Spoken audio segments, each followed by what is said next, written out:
ಈಗಾಗಲೇ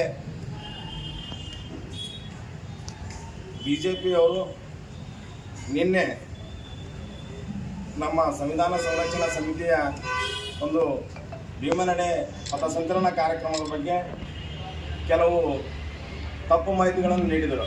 ಏನು ತಪ್ಪು ಮಾಹಿತಿಗಳಂತಂದರೆ, ನಾವು ಯಾವಾಗಲೂ RSSನವರಿಗೆ ಕಾರ್ಯಕ್ರಮಕ್ಕೆ ನಾವು ಯಾರೂ ವಿರೋಧ ಮಾಡಿಲ್ಲ.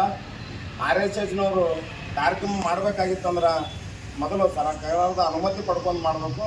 ಮತ್ತು ಅದೇ ರೀತಿಯಾಗಿ ನಮ್ಮ ಕ್ಷೇತ್ರದ ಶಾಸಕರಿಗೆ RSSನ ಕಾರ್ಯಕರ್ತರಾದಂಥ ಸೋಲಾಪುರದ ಒಬ್ಬ ವ್ಯಕ್ತಿ ಕೊಲೆ ಬೆದರಿಕೆ ಹಾಕಿ ಅವರ ಕುಟುಂಬಕ್ಕೆ ಹವ್ಯಾಸ ಸ್ವಪ್ನಗಳನ್ನು ನಿಂದನೆ ಮಾಡಿದ್ದಕ್ಕಾಗಿ RSS ಪಥಸಂಚಲನ ನಮ್ಮ ಚಿತ್ತಾಪುರ ತಾಲೂಕಿನಲ್ಲಿ ಅವ್ರು ಎಂದು ಮಾಡ್ತಾರೆ ಅದೇ ದಿನ ನಾವು ಸಹಿತ ಮಾಡ್ತೀವಿ ಅಂತೇಳಿ ಎಲ್ಲ ಚಿತ್ತಾಪುರ ಜನತೆ ಮತ್ತು ಇನ್ನಿತರ ಕೆಲವು ಸಂಘಟನೆಗಳು ಮಾನ್ಯ ತಹಶೀಲ್ದಾರರಿಗೆ ಮತ್ತು ಜಿಲ್ಲಾಧಿಕಾರಿಗಳಿಗೆ ಮನವಿ ಸಲ್ಲಿಸಿದೆವು. ಆ ಮನವಿಗೆ ತಕ್ಕಾಗ ಅವಾಗ ಏನಿತ್ತು ಅಂತಂದರೆ, ಅವನು ಇನ್ನೂ ಬೇಲ್ ಆಗಿದ್ದಿಲ್ಲ. ಒಬ್ಬ ನಮ್ಮ ಕ್ಷೇತ್ರದ ಶಾಸಕರಿಗೆ ಕೊಲೆ ಮಾಡ್ತೀನಂತ ಒಂದು ದೇಶದ್ರೋಹಿ ಸಂಘಟನೆ ಆದಂಥ ದೇಶ ಪ್ರೇಮದ ಹೆಸರಿನ ಮೇಲೆ ದೇಶದ್ರೋಹ ಕೆಲಸ ಮಾಡ್ಕೊತಂಥ RSS ಸಂಘಟನೆ ಈಗ ಅವಕಾಶ ಕೊಡಬಾರ್ದು ಅಂತೇಳಿ ನಾವು ಲಿಖಿತವಾಗಿ ಚಿತ್ತಾಪುರದಲ್ಲಿ ನಾವು ತಹಶೀಲ್ದಾರ್ಗೆ ಮನವಿಯನ್ನು ಕೊಟ್ಟಿದ್ದೆವು. ಅದಕ್ಕಾಗಿ ಮಾನ್ಯ ತಾಲೂಕಾಡಳಿತ ಆಗಿರ್ಬೋದು, ಜಿಲ್ಲಾಡಳಿತ ಆಗಿರ್ಬೋದು, ನಮಗೂ ಬೇಡ ಅವ್ರಿಗೂ ಬೇಡ ಅಂತೇಳಿ ಎರಡೂ ಅರ್ಜಿಗಳನ್ನು ತಿರಸ್ಕಾರ ಮಾಡಿದರು.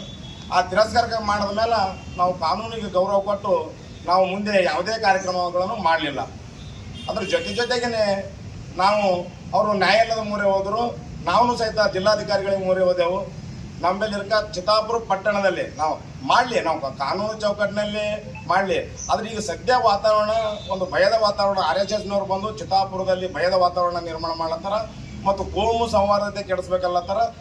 ಶಾಂತಿ ಇದ್ದ ತಾಲೂಕವನ್ನು ಅಶಾಂತಿ ವಾತಾವರಣ ನಿರ್ಮಾಣ ಮಾಡಿ ಚಿತ್ತಾಪುರವನ್ನು ದಂಗಲ್ ಎಬ್ಬಿಸಿ ಇಡೀ ರಾಜ್ಯ ಮತ್ತು ರಾಷ್ಟ್ರ ಮಟ್ಟದಲ್ಲಿ ಕೆಟ್ಟ ಹೆಸರು ತರಕಂಥ ಪ್ರಯತ್ನ ಬಿಜೆಪಿ ಮತ್ತು RSSನವ್ರು ಮಾಡ್ಲತ್ತಾರ. ಅವ್ರಿಗೆ ನಮ್ಮ ಮೇಲೆ ಮಾಡ್ಲಿಕ್ಕೆ ಅವಕಾಶ ಕೊಡಬಾರ್ದು ಅಂತೇಳಿ ನಮ್ಮದು ವಾದ ಇತ್ತು. ಕೊನೆಗೆ ನಾವು ಅವ್ರಿಗೆ ನ್ಯಾಯಾಲಯನ್ನೆಲ್ಲ ಸರ್ಕಾರನೇ ಸಹಿತ ಇವತ್ತು ನಮ್ಮ ತಾಲೂಕಾಡಳಿತ ಕೆಲವೊಂದು ಷರತ್ತುಗಳ ಬದ್ಧವಾಗಿ ಅವ್ರಿಗೇನಪ್ಪ ಅಂದ್ರೆ ಅನುಮತಿ ನೀಡ್ತಾರೆ. ಅನುಮತಿ ನೀಡಿದ ಮೇಲೆ ನಾವು ಅದೇ ತಾರೀಕು ಮಾಡ್ತೀವಿ ಅಂತೇಳಿ ನಾವೇನು ನೆಟ್ಟ ಇರಲಿಲ್ಲ. ನಾವು ಯಾವಾಗಲೂ ಕಾನೂನಿಗೆ ಗೌರವ ಕೊಡುವಂಥ ಜನ. ನಾವು ಸಂವಿಧಾನಕ್ಕೆ ಗೌರವ ನೀಡಿ ದೇಶದ ಕಾನೂನಿಗೆ ಗೌರವ ನೀಡಕತ್ತಂತ ನಾವು ಸಂವಿಧಾನ ಸಂರಕ್ಷಣಾ ಸಮಿತಿಯಲ್ಲಿ ಎಲ್ಲ ಸಮಾಜದ ಮುಖಂಡರು ಸೇರ್ಕೊಂಡಿದ್ದೆವು. ಇವತ್ತು ಕೆಲವರು ಜನ ಹೇಳಿದ್ರು, ಅವತ್ತೇನಪ್ಪ ಅಂದ್ರೆ ಪಥಸಂಚಲನದಲ್ಲಿ ರೊಕ್ಕ ಕೊಡ್ತಾರೆ ಸರ್ ಅಂತೇಳಿ. ನಮ್ಮಲ್ಲಿ ಇರ್ಕತ್ತಂತ ದುಡ್ಡು ಕೊಟ್ಟು ಕರ್ಕತ್ತಂತ ಯಾವ ಸಮಾಜದ ಮುಖಂಡರ ಮೇಲೆ ಅಷ್ಟು ಕರೋಡಪತಿ ಮನುಷ್ಯರಲ್ಲ. ನಮ್ಮಲ್ಲಿ ಯಾರೂ ಇಲ್ಲ. ನಮ್ಮಲ್ಲಿ ಸ್ವಯಂ ಪ್ರೇರಿತವಾಗಿ ಸಂವಿಧಾನವನ್ನು ಒಪ್ಪಿಕೊಂಡಂಥ ಜನ ಇವತ್ತು ಎಲ್ಲರೂ ಅವರವರು ನಮ್ಮೆಲ್ಲ ಸಮಾಜದವರು ಇಡೀ ಚಿತ್ತಾಪುರ ತಾಲೂಕಿನಲ್ಲಿ ಇರ್ತಕ್ಕಂಥ ಸಂವಿಧಾನ ಸಂರಕ್ಷಣಾ ಸಮಿತಿ ಜನ 21 ಸಮಾಜದ ಮುಖಂಡರುಗಳನ್ನ ಅವರು ಸ್ವಯಂ ಪ್ರೇರಿತವಾಗಿ ಕೆಲಸ ಮಾಡಿ ಸ್ವಯಂ ಪ್ರೇರಿತವಾಗಿ ಕಾರ್ಯಕರ್ತರು ಏನಪ್ಪ ಅಂದ್ರೆ ಬಂದಂಥ ಈ ಕಾರ್ಯಕ್ರಮ. ಆದರೆ ವಿನಾಕಾರಣ ಡಂಬಾಚಾರಿಗಾಗಿ ನೀಲಿ ಜೋಜೆ ಹಿಡ್ಕೊ ಬಿಜೆಪಿ ಮುಖಂಡರು ಕೆಲವರು ಹೇಳಿದ್ರು, ಡಂಬಾಚಾರಕ್ಕಾಗಿ ನೀಲಿ ಜೋಜೆ ಹಿಡಿತಾರೆ, ಆದರೆ ಬಾಬಾ ಸಾಹೇಬ್ ಅಂಬೇಡ್ಕರ್ ಅವ್ರ ತತ್ವವನ್ನೇ ಪಾಲನೆ ಮಾಡಲ್ಲ ಅಂತೇಳಿ. ಇವರು ಬಿಜೆಪಿ ಮತ್ತು RSSನವ್ರಿಂದ ನಾವು ಪಾಠ ಕಲಿಕತ್ತಂತ ಅವಶ್ಯಕತೆ ಇಲ್ಲ. ಈ ತಾಲೂಕಿನಲ್ಲಿ ಇತಿಹಾಸ ನಿರ್ಮಾಣ ಮಾಡಿರ್ತಕ್ಕಂಥ ಒಂದು ಕಾರ್ಯಕ್ರಮ. ಯಾವ ರೀತಿ RSSನವರಿಗೆ ಏನು ಮುಂದಿನ ತಹಶೀಲ್ದಾರ್ ಮೇಲೆ ಒಂದು ಆರೋಪ ಮಾಡ್ತಾರೆ ಅವರು, ನಮಗೆ ತಹಶೀಲ್ದಾರ್ ಅವರು ಆದೇಶ ಏನು ಕೊಟ್ಟಿದ್ರು ಅಂದ್ರೆ ನಮ್ಮ ಮೇಲೆ ಸ್ಥಳೀಯರಿಕತ್ತಂತ ಮಲ್ಲಿಕಾರ್ಜುನ್ ಬೆಳ್ಳೂರ್ಕರ್ ಮತ್ತು ನಾವು ಖುದ್ದು ಲಿಖಿತವಾಗಿ ಅರ್ಜಿ ಸಲ್ಲಿಸಿದೆವು. RSSನವರು ಸ್ಥಳೀಯರವಾಗಿ ಯಾರೂ ಅರ್ಜಿ ಸಲ್ಲಿಸಿಲ್ಲ ಇಲ್ಲಿವರೆಗೂ ತಹಶೀಲ್ದಾರ್ಗೆ. ಅವ್ರು ಯಾರು ಅಂದ್ರೆ ಅಶೋಕ್ ಪಾಟೀಲ್ ನಮ್ಮವರು ಚಿಂಚೋಳಿದವರು. ಅವರು ಚಿಂಚೋಳಿದವ್ ಬಂದು ಚಿತ್ತಾಪುರದಲ್ಲಿ RSS ಪಥಸಂಚಲನ ಮಾಡ್ತೀನಿ ಅಂತೇಳಿ ಏನೋ ಇದು ಕೊಟ್ಟಿದ್ರು. ಅದಕ್ಕೆ ಏನಪ್ಪ ಅಂದ್ರೆ ಅವರು ಹೊರಗಿನವ್ರ ಅಂತೇಳಿ ಷರತ್ತುಬದ್ಧವಾಗಿ ಅವ್ರಿಗೆ ಅನುಮತಿ ನೀಡಿರ್ಬೋದು.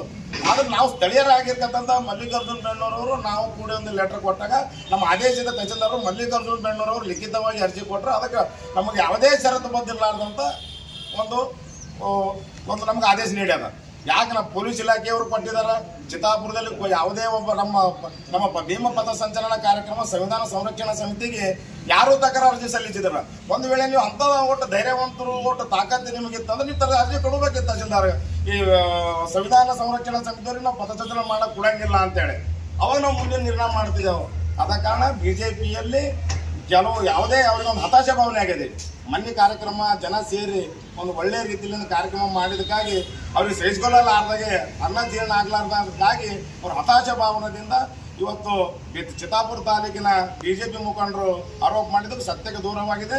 ಈಗಾದರೂ ಕಲ್ಕೋಬೇಕು. ಪ್ರಿಯಾಂಕ್ ಖರ್ಗೆ ಅವ್ರ ಬಗ್ಗೆ ಕೆಲವರು ಘೋಷಣೆ ಕೂಗಿದಾರ ಅಂತ ಹೇಳಿದ್ರು. ಅವರು ಪ್ರಿಯಾಂಕ್ ಖರ್ಗೆ ಅವರು ಸಂವಿಧಾನದ ಪರವಾಗಿ ಹೋರಾಟ ಮಾಡ್ಕತ್ತಂತ ಒಬ್ಬ ವ್ಯಕ್ತಿ ಮತ್ತು ಸಂವಿಧಾನದ ಸಂಪೂರ್ಣವಾಗಿ ಅರ್ಥ ಮಾಡ್ಕೊಂಡು ಸಂವಿಧಾನದ ಪರವಾಗಿ ಇಡೀ ದೇಶದಾದ್ಯಂತ ಹೋರಾಟ ಮಾಡ್ಕತ್ತಂತ ಪ್ರಿಯಾಂಕ್ ಖರ್ಗೆ ಅವರು ಅಂತೇಳಿ ಅವ್ರ ಪರವಾಗಿ ಘೋಷಣೆ ಕೂಗಿರ್ಬೋದು.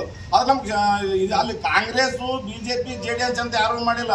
ಆದ್ರೆ ಸಂವಿಧಾನ ಪರವಾಗಿ ಇವ್ರು ಹೋರಾಟ ಮಾಡಿದ್ರೆ ಪ್ರಿಯಾಂಕ್ ಖರ್ಗೆ ಅಂತೇಳಿ ಕೆಲವು ಏನಪ್ಪಾ ಅಂದ್ರೆ ನಮ್ಮ ಸಂವಿಧಾನ ಸಂರಕ್ಷಣಾ ಸಮಿತಿ ಪದಾಧಿಕಾರಿಗಳು ಘೋಷಣೆ ಕೂಗಿರ್ಬೋದು. ಅದ್ರ ಬಗ್ಗೆ ಇವರು ಅದು ಬಾಬಾ ಸಾಹೇಬ್ ಅವ್ರ ಇತಿಹಾಸ ಎಲ್ಲರಿಗೂ ಗೊತ್ತದ. ಬಿಜೆಪಿ ಅವ್ರು ಹೇಳಿ ಕಳ್ಸೋದೇನು ಬೇಡ ನಮಗೆ. ಬಾಬಾ ಸಾಹೇಬ್ರ ಇತಿಹಾಸ, ಬಾಬಾ ಸಾಹೇಬ್ರ ಬಗ್ಗೆ ನಾವೇನು ಇದೇನು ಪಾರ್ಟಿ ಅಲ್ಲ, ಪಕ್ಷ ಅಲ್ಲ, ರಾಜಕೀಯ ಮಾಡೋ ವೇದಿಕೆಯಲ್ಲಿ ರಾಜಕೀಯ ಮಾಡೋಣ. ಆದರೂ ಸಂವಿಧಾನದ ಒಂದು ವಿಷಯ ಬಂದಾಗ ಚಿತ್ತಾಪುರದಲ್ಲಿ ಯಾರು ರಾಜಕೀಯ ಮಾಡೋದು ಅವಶ್ಯಕತೆ ಇಲ್ಲ.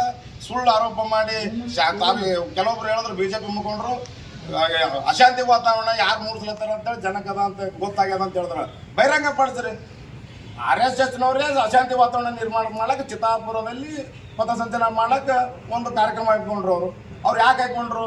ಒಬ್ಬ ಪ್ರಿಯಾಂಕ್ ಖರ್ಗೆ ಅವ್ರಿಗೆ ಕೊಲೆ ಮಾಡ್ತೀನಿ ಅಂತ ಹೇಳೋ ವ್ಯಕ್ತಿ ಅರೆಸ್ಟ್ ಆದ ಮರುದಿನ ಬಂದು 14ನೇ ತಾರೀಕು ಅರೆಸ್ಟ್ ಆಗ್ತಾನೆ. 18ನೇ ತಾರೀಕು ಬಂದು ನಮ್ಮ ಮನವಿ ಕೊಡ್ತಾರೆ, ನಾವು ಚಿತ್ತಾಪುರದಲ್ಲಿ RSS ಪಥಸಂಚಲನ ಮಾಡ್ತೀವಿ ಅಂತೇಳಿ. ಅದ್ರ ಉದ್ದೇಶ ಏನಂದ್ರೆ ನಾವು ಭಯಾನಕ ವಾತಾವರಣ ನಿರ್ಮಾಣ ಮಾಡಬೇಕು. ಇಲ್ಲಿ ಕೈಯಲ್ಲಿ ಬಡಿಗೆ ಇವತ್ತು ನೋಡಿರ್ಬೋದು RSSನವ್ರ ಕೈಯಲ್ಲಿ ಬಡಿಗೆ ಹಿಡ್ಕೊಂಡು ಪಥಸಂಚಲನ ಮಾಡ್ತಾರೆ. ಆದ್ರೆ ಒಂದು ಭಯದ ವಾತಾವರಣ ನಿರ್ಮಾಣ ಮಾಡಕ್ಕೆ. ಆದ್ರೆ ನಾವು ಪಥಸಂಚಲನ ಮಾಡಿದ್ದು ಸಂವಿಧಾನದ ಪೀಠಿಗೆ ಮತ್ತು ಸುಮಾರು 22-21 ಜನ ಮಹಾನಾಯಕರು, ಸಮಾಜದ ಮಹಾನ ಗುರುಗಳ ಭಾವಚಿತ್ರದ ಮತ್ತು ಕೈಯಲ್ಲಿ ಯಾವುದೇ ಒಂದು ಮಾರ್ಗಾಸ್ತ್ರ ಇಲ್ಲಾರ್ದಂಗ ಒಂದು ಶಿಸ್ತುಬದ್ಧವಾಗಿ ಪಥಸಂಚಲನ ಮಾಡಿದೆವು. ಆದ್ರೆ ನಮ್ಮ ಯೋಗ್ಯತೆ ಏನು, ನಮ್ಮ ಶಿಸ್ತು ಬದ್ಧತೆ ಯಾವ ರೀತಿ ಅಂದ್ರೆ ಸಂವಿಧಾನದ ಪರವಾಗಿ ಹೋರಾಟ ಮಾಡ್ಕಂತ ಈ ಸಮಾಜ ಕೇವಲ RSSದವರು ಬಂದು ಕೇವಲ ಅವರು ಖಾಲಿ ಒಂದು ಸ್ವಲ್ಪ ಜನ ಅಂತ ಒಂದು ಇವಾಗ ಜೈ ಶ್ರೀರಾಮ್ ಅಂತ ಘೋಷಣೆ ಕೂಗಿದ್ರು. RSSಗೆ ಜೈ ಶ್ರೀರಾಮಗೆ ಏನು ಸಂಬಂಧ?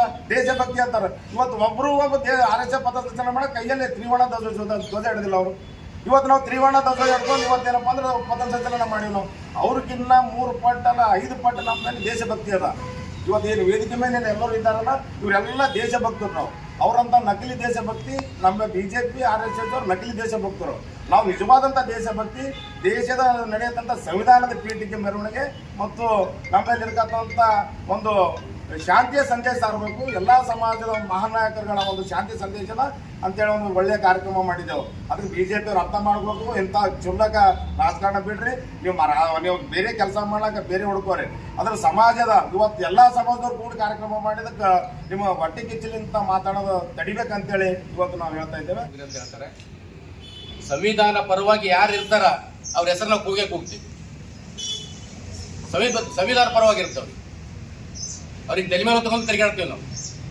ಕೂಗೋದು ಅಷ್ಟೇ ಅಲ್ಲ, ನಾವು ಯಾರು ವಿರುದ್ಧ ಕೂಗಿಲ್ಲ. ನಾವು ಬಿಜೆಪಿ ವಿರುದ್ಧ ಕೂಗಿಲ್ಲ, ನಾವು RSS ವಿರುದ್ಧ ಕೂಗಿಲ್ಲ, ಯಾರು ವಿರುದ್ಧ ಕೂಗಿಲ್ಲ ನಾವು. ಅದಕ್ಕೆ ಅದೊಂದು ದೊಡ್ಡದು ಮಾಡಿ ಕೇಸಿ ರಾಜಕೀಯ ಮಾಡತಕ್ಕಂಥದ್ದು ಅದು ಅಲ್ಲ, ತಪ್ಪಾದದು. ಯಾಕಂತಂದ್ರೆ ಎಲ್ಲ ಸರ್ವ ಸಮಾಜದ ಜನ ಕಲ್ತಾಗ ಬಿಜೆಪಿ ಅವ್ರಿಗೆ ಒಂದು ಭಯ ಆಗ್ತದೆ. ಹತಾಶ ಭಾವನೆಯಿಂದ ಇವತ್ತೇನಪ್ಪ ಈ ರೀತಿಯ ಸ್ಟೇಟ್ಮೆಂಟ್ ಕೊಡ್ಲತ್ತಾರ, ಅವ್ರಿಗೆ ಯಾವುದೇ ದಾರಿ ಇಲ್ಲ ಮಾತಾಡ್ಲಿಕ್ಕೆ. ಅದಕ್ಕೆ ನಾವೆಲ್ಲರೂ ಇವತ್ತೇ ಅಲ್ಲ ಯಾವತ್ತೂ ನಾವು ಒಂದಾಗಿರ್ತೀವಿ. ಈ ಒಂದು ಸಂವಿಧಾನ ಸಂರಕ್ಷಣಾ ದಿನಾಚರಣೆ ಪ್ರತಿ ವರ್ಷನೂ ಮಾಡ್ತೀವಿ ಅಂತೇಳಿ ನಾವು ಈ ವೇದಿಕೆ ಮುಖಾಂತರ ಹೇಳ್ತೀವಿ.